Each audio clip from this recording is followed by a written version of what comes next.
अस्सलाम वालेकुम viewers, welcome back to my YouTube channel. Viewers, हम लोगों का जो कोर्स सीरीज़ है object oriented programming in C plus plus, आज उसका लेक्चर नंबर 11 है। आज का जो हम लोगों का टॉपिक है वो ये है कि हम लोग देखेंगे कि हम लोग जब अपने सी प्लस प्लस के अंदर कोई क्लास बनाते हैं और अगर हम लोग उस क्लास के जितने भी ऑब्जेक्ट्स हैं उन सबको काउंट करना चाहते हैं तो उसका क्या वे है। ठीक है, जैसे कि हम जब एक क्लास बना लेते हैं ना, उस क्लास के हम डिफरेंट ऑब्जेक्ट्स बना रहे होते हैं, कभी हम एक बनाते हैं, कभी हम दो बना लेते हैं, कभी इतने ज़्यादा मल्टीपल्स हो जाते हैं। तो हम लोगों को अक्सर ज़रूरत पड़ जाती है कि हम लोग देखें कि हमने अपनी क्लास के कितने ऑब्जेक्ट्स क्रिएट कर लिए, बना लिए, तो उन सबको काउंट करने का नंबर्स के फॉर्म में क्या वे है, वो आज के लेक्चर में हम लोग ये चीज़ डिस्कस करेंगे। ठीक है, तो हम लोग सीधा अपने डेव सी प्लस प्लस के एडिटर पर चलते हैं और वहाँ पे प्रोग्रामिंग के ज़रिए इस प्रॉब्लम को सॉल्व करते हैं। व्यूवर्स, हम लोग अपने डेव सी प्लस प्लस के एडिटर पर आ चुके हैं। यहाँ पे हम अपना प्रोग्राम लिखना स्टार्ट करते हैं। Hash include IO stream using name space STD. यहाँ पे मैं एक क्लास बना लेती हूँ टेस्ट के नेम से। ठीक है, यहाँ पे हम क्लास के जो डेटा मेंबर है उनको लिख लेते हैं। हम अपने ऑब्जेक्ट्स को काउंट करना चाह रहे हैं ना, तो यहाँ पे हम एक डेटा मेंबर लेंगे जिसका नाम होगा काउंट। ठीक है, अब हमने स्टैटिक क्यों लिखा है? स्टैटिक जो बेसिकली एक मेंबर वेरिएबल है। ठीक है, जो स्टैटिक है ना, ये एक ऐसा मेंबर वेरिएबल है जो कि क्लास के डिफरेंट ऑब्जेक्ट्स के दरमियान में शेयर हो रहा होता है। ठीक है, तो यहाँ पे हमने अपने काउंट को स्टैटिक के साथ डिक्लेयर करवाया है और स्टैटिक को डिक्लेयर करवाने का मेथड भी यही है कि हम लोग जिस डेटा मेंबर को हमने स्टैटिक बनाना है उसके साथ हम स्टैटिक का कीवर्ड लिखेंगे, देन हम उसकी डेटा टाइप लिखेंगे और देन हम लोग उसका नेम लिखेंगे, स्टैटिक इंट काउंट। ठीक है, और इसको हम लोग क्या कर देंगे, प्राइवेट कर देंगे, क्योंकि हमारे पास ये डेटा मेंबर है ना, हम क्लास के डेटा मेंबर्स को हमेशा प्राइवेट करते हैं। ठीक है, ये हमने इसको डिक्लेयर करवा लिया, बाद में हम इसको डिफाइन करेंगे, लेकिन अभी हम यहाँ पे अपना एक कंस्ट्रक्टर क्रिएट कर लेते हैं। क्लास का नेम क्या है, टेस्ट। यहाँ पे मैंने टेस्ट के नाम से कंस्ट्रक्टर क्रिएट कर लिया और जब मेरा ऑब्जेक्ट क्रिएट होगा, जब मेरा ऑब्जेक्ट बनेगा, तो खुद ब खुद ही कंस्ट्रक्टर ये वाला कॉल्ड हो जाएगा और जो काउंट वाला मैंने डेटा वेरिएबल बनाया है उसके अंदर एक इंक्रीमेंट हो जाएगा। ठीक है, इसके बाद मैं यहाँ पे एक और मेंबर फंक्शन बना रही हूँ, वॉइड शो के नाम से। ठीक है, जो मुझे शो करेगा टोटल कितने ऑब्जेक्ट्स हमारे पास बन चुके हैं। तो सी आउट टोटल ऑब्जेक्ट्स आर, जितने भी टोटल ऑब्जेक्ट्स होंगे काउंट के अंदर वो मुझे बता देगा और यहाँ पे हम न्यू लाइन पे आ जाते हैं।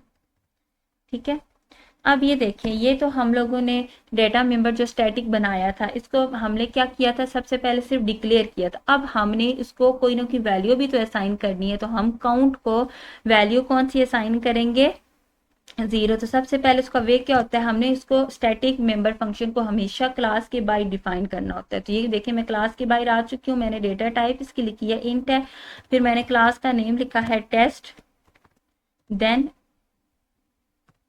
ऑब्जेक्ट का क्या नाम है, काउंट। ऑब्जेक्ट में सॉरी, जो डेटा मेंबर है काउंट, और इसको हम इक्वल कर देंगे जीरो के।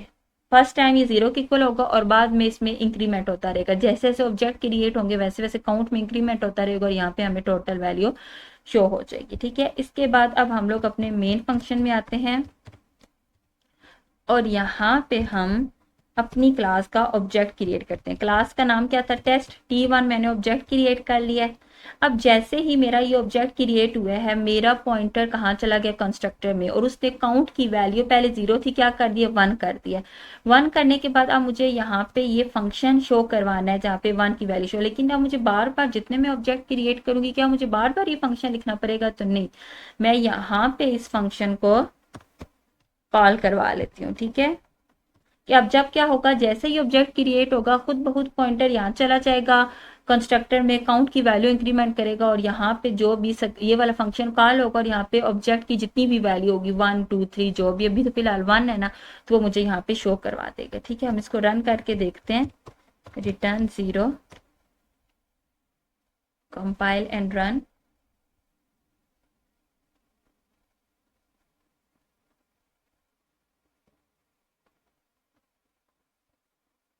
अभी हम इसका आउटपुट चेक करते हैं।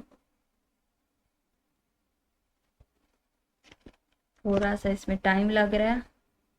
अच्छा ये देखें टोटल ऑब्जेक्ट हमारे पास क्या है 1, क्योंकि अभी हमने एक ही ऑब्जेक्ट बनाया।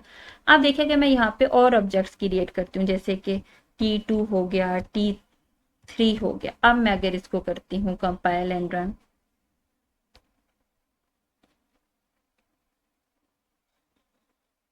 अब हमारे पास 3 ऑब्जेक्ट्स है ना, तो हम देखते हैं कि हमें तीनों शो करता है टोटल ऑब्जेक्ट्स या नहीं। अच्छा ये देखिए शो तो वो बिल्कुल सही तरीके से कर रहा है कि पहले 1 2 3, लेकिन हमें तो ये गुड प्रैक्टिस तो नहीं है, हमें ऐसे तो नहीं चाहिए। हमें तो ओवरऑल टोटल चाहिए। यहाँ पे क्या लिखा आना चाहिए, टोटल ऑब्जेक्ट्स आर 3। हमें ऐसे लाइन में स्टेप बाय स्टेप नहीं आए, टोटल लिखा हुआ है कि टोटल कितने हैं। तो उसका एक तरीका ये है कि यहाँ पे हम लोग जब अपने फंक्शन पे आए, यानी कि यहाँ पे जब ऑब्जेक्ट क्रिएट हो, ये फंक्शन कॉल हो, तो सबसे पहले जो ऑलरेडी स्क्रीन हो ना वो क्लियर हो जाए। उसके लिए हम ये फंक्शन यूज करते हैं सिस्टम CLS। अब आप देखिएगा सिर्फ यहाँ पे क्या लिखा आएगा, टोटल ऑब्जेक्ट्स आर 3। अभी ये रन हो रहा है,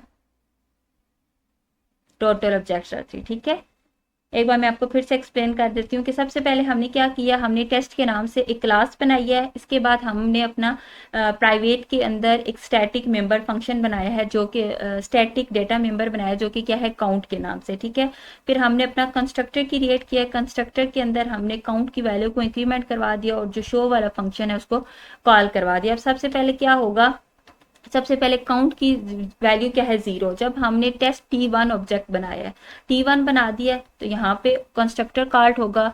अब 0 से उसकी वैल्यू क्या होगी, 1 होगी। अब काउंट में क्या वैल्यू है 1। अब ये शो वाले फंक्शन को कॉल करवाएगा और यहाँ पे 1 आ जाएगा। साथ ही अभी वो स्क्रीन पे डिस्प्ले नहीं करेगा, साथ ही दूसरा ऑब्जेक्ट क्रिएट हो जाएगा। दूसरा जब ऑब्जेक्ट क्रिएट होगा, अब काउंट की वैल्यू क्या हो जाएगी, पहले 1 थी अब क्या हो जाएगी 2। फिर दोबारा से इस फंक्शन को कॉल करेगा, यहाँ पे ऑलरेडी 1 पड़ा हुआ था, वो 1 को खत्म करके यहाँ क्या कर देगा 2 कर देगा। इसी तरीके से जब हम तीसरा ऑब्जेक्ट क्रिएट करेंगे तो काउंट की वैल्यू यहाँ पे 3 हो जाएगी, ये फंक्शन कॉल होगा, यहाँ से ये 2 वाली स्क्रीन को क्लियर कर देगा और टोटल ऑब्जेक्ट्स हमारे पास यहाँ पे 3 आ जाएंगे। तो व्यूवर्स ये हम लोगों का छोटा सा आज का लेक्चर था, जिसमें हमने देखा है कि हम लोग अपनी क्लास के टोटल ऑब्जेक्ट्स को किस तरीके से काउंट कर सकते हैं। तो होप सो आपको आज का लेक्चर अच्छे से समझ आ गया होगा। अगर आपका कोई भी क्वेश्चन हो तो आप लोग कमेंट सेक्शन में पूछ सकते हैं। इंशाल्लाह नेक्स्ट लेक्चर में ऊप के नेक्स्ट कॉन्सेप्ट के साथ मिलेंगे, तब तक के लिए अल्लाह हाफिज़।